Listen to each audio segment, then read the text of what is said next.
Olá, amados irmãos, amadas irmãs. No vídeo de hoje, nós vamos conhecer essa mulher lutadora, essa mulher guerreira, essa mulher ao mesmo tempo tão sofredora, que tanto no Evangelho de Marcos como no Evangelho de Lucas retrata essa passagem dessa sofredora mulher, que é a mulher do fluxo de sangue, que ela sofre desse problema há 12 anos, quem conhece a história, não é? E foi ela que toca nas orlas das vestes de Jesus.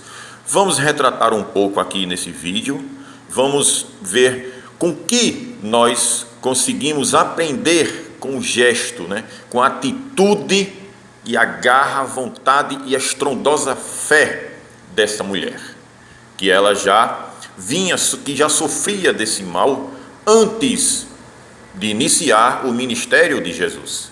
E ela fica curada durante o seu ministério, durante o ministério do Mestre. Então vamos ver o que conseguimos aprender um pouco, mais dessa mulher, já que nas passagens não se revela o nome dela. Então vamos conhecer um pouco mais dessa mulher cheia de fé. Vamos lá. Eu sou o Obreiro de Fé e mais uma vez trazemos um vídeo estudo para vocês, amados irmãos, amadas irmãs. Então, desde já, se inscreva no canal, ative o sininho para garantir que você receba o aviso a cada vez que postarmos um vídeo novo. Então, a paz do Senhor Jesus para todos vocês. Vamos ao vídeo. Então, para nós entendermos como foi aquele ato daquela mulher, podemos dizer assim, vamos conhecer então a roupa que Jesus vestia naquela época. Lembrando que Jesus, ele tinha, ele se vestia de 3 características, porque Jesus, ele era rei, quer dizer, ele ainda é rei, não é? Mas vamos colocar na história. Ele era rei, ele era profeta e ele era sacerdote. Então ele tinha essas 3 vestimentas.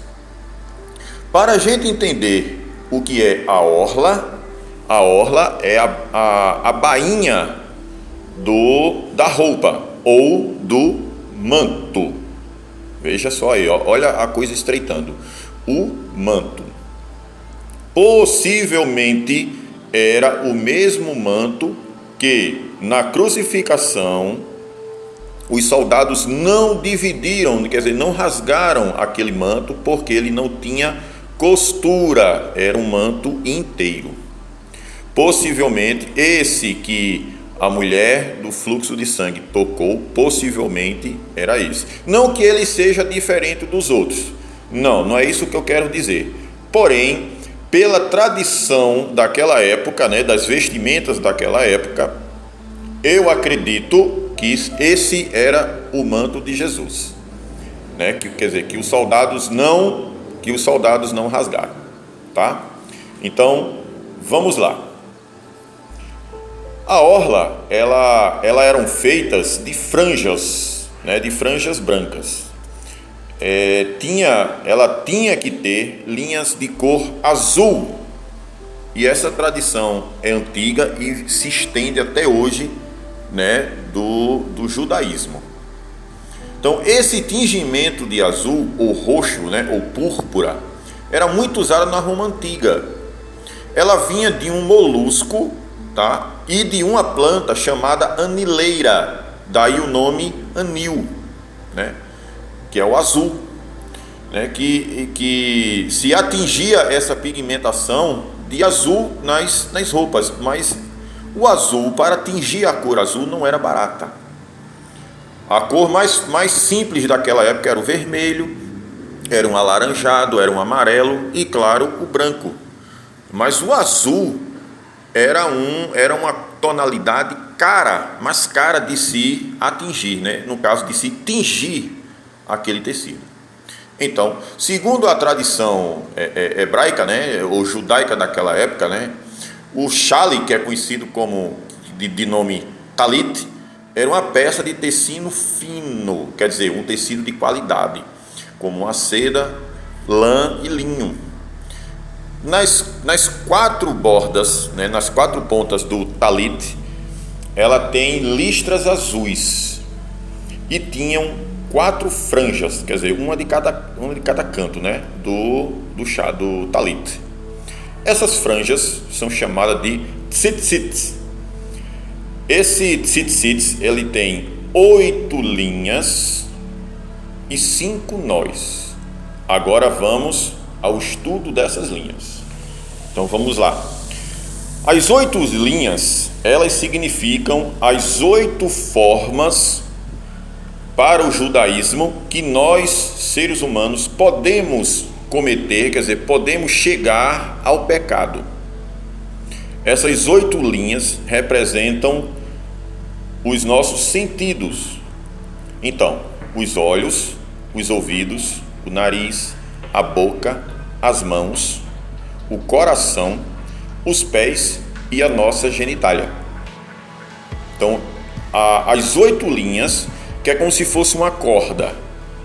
Uma corda é feita por linhas trançadas, não é isso? Então, essa cordinha, ela tinha que ter 8 linhas, quer dizer, ela tem até hoje, para a tradição judaica, ela tem até hoje, o talit ela tem 8 linhas. Nesse cordão de linhas se dá 5 nós. Os 5 nós representam o Pentateuco, tá? Que é a Torá, e estão amarrados, né, com nós, para nós não cometermos pecado algum. A soma do talit, né, tem que dar 613, porque o talit em si, o tecido, ele é somado 600.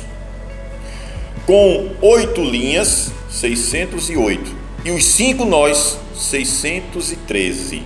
Quer dizer, é o número de mitzvot. Quer dizer, são 613 mandamentos do livro judaico. Então, mandamentos em judaico é mitzvot. Então, as franjas eram muito parecidas com essas redes, rede de nós de nos se deitarmos. Tem umas redes que tem umas franjas, então ela é muito parecida com aquelas franjas, tá? É como se fosse um algodão cru, não é? Então ela tinha aquela aparência. Então toda essa origem aí judaica, né, do talit, né, do tzitzits, está escrito lá no livro de Números. Vamos ao texto do livro de Números 15. Vamos ver o que o texto nos diz. Fala aos filhos de Israel e dize-lhes que nas bordas das suas vestes façam franjas pelas suas gerações, e nas franjas das bordas ponham um cordão de azul. Números 15, versículo 38. Então, Jesus, possivelmente, ele usava o talit. Por isso que ele era chamado de rabi, ou mestre, ou rabino. E ele ensinava nas sinagogas. Ele se vestia como um mestre, né? Como um sacerdote. Porém, o talit de Jesus poderia ser grande. Então é por isso que eu reforço aquela tese que os soldados não rasgaram o manto de Jesus. Possivelmente, eu acredito que fosse o talit, porque para poder a mulher alcançar a orla, né, pode ser que o talit de Jesus fosse próximo aos joelhos, porque o talit ele tem vários tamanhos, não é? E outra, provavelmente Jesus também, ele não era um homem de estatura alta, como diz lá o texto de Isaías, ao ponto de uma mulher poder alcançar e tocar-lhe. Uns falam que ela veio por trás, enfim, tá? Mas pode ser que em algum momento ali daquela rua, Jesus pode ter se esgueirado um pouco pela calçada, né, ou pelo canto, algum canto, e aquela mulher percebeu e ela, acredito eu, que ela se arrastou um pouco e conseguiu tocar. Se ela fosse pelo meio da multidão, com certeza ela seria pisoteada, né? Daqui a pouco a gente fala um pouco mais à frente. Então, esse talit, não é, de Jesus, eu acredito que ele era grande. Então, como aquela mulher conseguiu sair de casa, não é verdade? E estar no meio da multidão? Porque aquela mulher, ela já era fragilizada, né? Se nós imaginarmos o período menstrual de uma mulher, ela fica frágil, ela fica irritada, ela fica debilitada, aí tem fortes dores, tem mulher que não consegue sair de casa, aí vai de cada uma. Se for uma mulher que esteja nos assistindo, ela sabe do que eu estou falando. E naquele tempo, a mulher, quando ela está nesse período, ela é impura, ela tem que passar 7 dias confinada. 7 dias.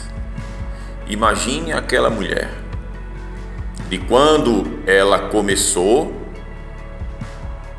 a mãe dela pode ter dito assim: não, minha filha, isso é normal, você vai ficar ali,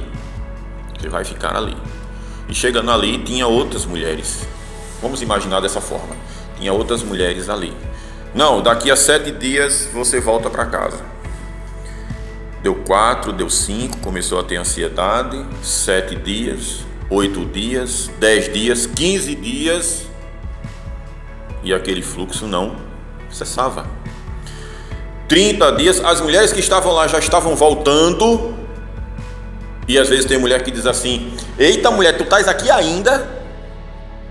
Tem gente que tem, cada pergunta que só o sangue de Jesus. E aquilo foi criando aquela angústia naquela mulher, e essa angústia durou 12 anos. Então toda a vizinhança, toda a rua ou viela que ela morava, todo mundo conhecia o problema daquela mulher. E o texto menciona que ela gastou tudo o que tinha. Então ela possivelmente era uma mulher de condições, uma mulher de posses, porque ela gastara tudo o que tinha com os médicos da época e não teve jeito. Então, como é que aquela mulher poderia sair na rua sem os outros a reconhecessem? Era um risco de vida altíssimo que aquela mulher estava a correr, ou estava para correr. Então, como ela faria aquilo ali? Como ela se dirigiu, como ela conseguiu fazer aquilo? E provavelmente alguém falou de Jesus para ela. Como eu falei lá no início do vídeo, a doença dela começou antes do ministério de Jesus. Acredito eu que alguém chegou, coisa de mulher, né? Mulher, tem um homem aí, um tal de Jesus, que o homem é demais, o homem é fenomenal. E quem é esse homem? É Jesus. Olha, ele passou lá em Jericó, ele curou um cego. Olha, ele cuspiu no chão, fez uma bolota lá de lama, botou no olho do outro cego, e o homem não voltou a enxergar, mulher. O que foi? E eu te digo mais, o que não fale logo o que? Esse homem vai passar aqui na rua. Imagina, será que foi assim? Imagine o alvoroço que essa mulher estava. Acho que ela disse assim: ou é hoje ou nunca mais, não é? E aí eu acredito que aquela mulher foi se enchendo de fé, né? Foi enchendo de ânimo, de alegria. Eu acho que ela pensou assim: eu não preciso nem tocar naquele, eu não preciso nem que ele olhe para mim, basta eu tocar nas vestes daquele homem, que eu tenho certeza, eu tenho fé que eu serei curada. E assim foi. Agora imagine como aquela mulher vivia. Como seria o dia a dia daquela mulher? Será que aquela mulher tinha filhos? Será que aquela mulher tinha marido? Porque ela não podia ir a canto nenhum, ela não podia nem ir à sinagoga. Ela tinha que ficar confinada, ela não poderia se relacionar com outra pessoa, não, ela não poderia nem como é que se diz na época, ter, né, conversar com outra pessoa. Ela não podia tocar, porque ela estava num período imundo. Para eles, a mulher estava imunda.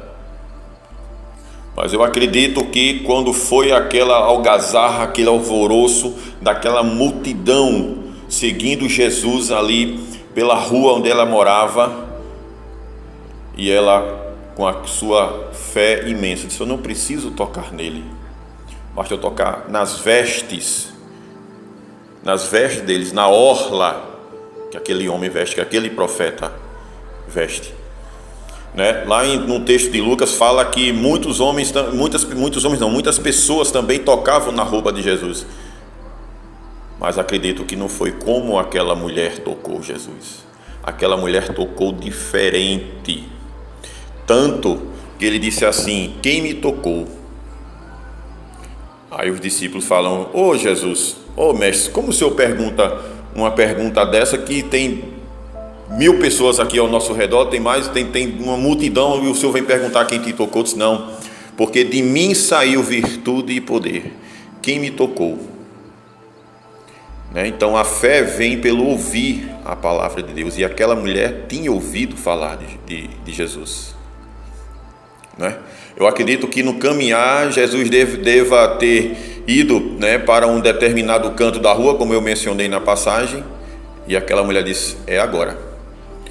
E o texto fala que ela, né, a mulher, quando entrou no meio da multidão, ao chegar por trás, ela pode ter sido se arrastando, ela pode ter ido para aproveitado que Jesus foi a algum recanto da rua, e ela foi para ele pela parede, abaixou, tinha alguém por ali que deu uma brechinha, ela tocou nas vestes, na orla, né? Na beira do vestido, do manto de Jesus, não é verdade? E imediatamente ela ficou sã. Então a referência, o que nós podemos aprender com aquela mulher, né, que até aquele momento ela não era respeitada, ela não tinha nada, ela não tinha nem nome. Segundo o estudo, existe se eu não me engano, é um livro apócrifo de Nicodemos II. Segundo esse livro, o nome dela é Verônica.